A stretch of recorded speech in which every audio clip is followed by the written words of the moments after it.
Hello, this is a commentary track about the SFM video I made for Jacob this Christmas. The floating hat is supposed to represent the spirit of Christmas, and one thing that was really cool was using the reverb functions on the FL Studio to make it feel like it's going far away. And there's a message to that as well. So we have Jacob, the titular character, represented by the scout.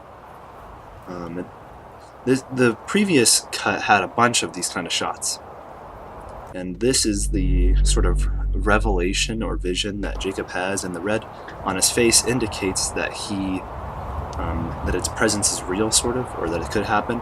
And then in this shot we see the determination of Jacob strengthen as his fingers clench, and the camera pans to where ultimately he's going to be doing his duty. This shot was really cool because the focal point is changed constantly, and so is the aperture setting.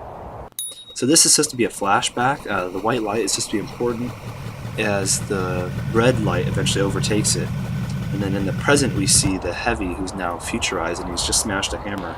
And this filtering clearly indicates that he's come across something and he sees the Jacob as a cross. There's a lot more to the... Oh, and here's the sort of Undertaker with the Blade Runner-esque music, who becomes aware of this interplay between the two characters. He selects his enforcement weapon and very tensely begins to take aim at the heavy, who's floating, which indicates like his increased heavenly status. Then you can see that this person has hatred for this, and this is the most well-animated port, but the sound is just so bad. This is pretty cool. And then church bells became a motif that I really like using the sound.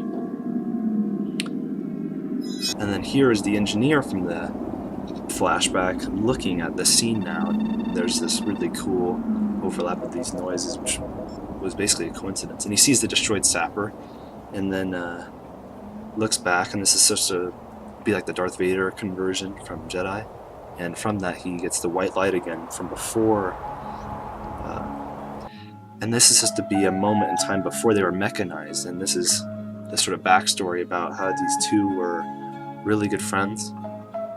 And then the sniper, though, this is him like younger, and introducing to the scene the sapper that is destroyed, and so it's supposed to imply that that he brought about the mechanization of these people, and he's kind of like Satan. And then these are really cool colors. It's just to just represent like the engineer's understanding and how he sees now. Like the scout prevents his mechanization in the way that he sees the vision of himself in the future being like that, and so he sacrifices himself to show the other characters what is wrong. And then the spirit of Christmas comes back.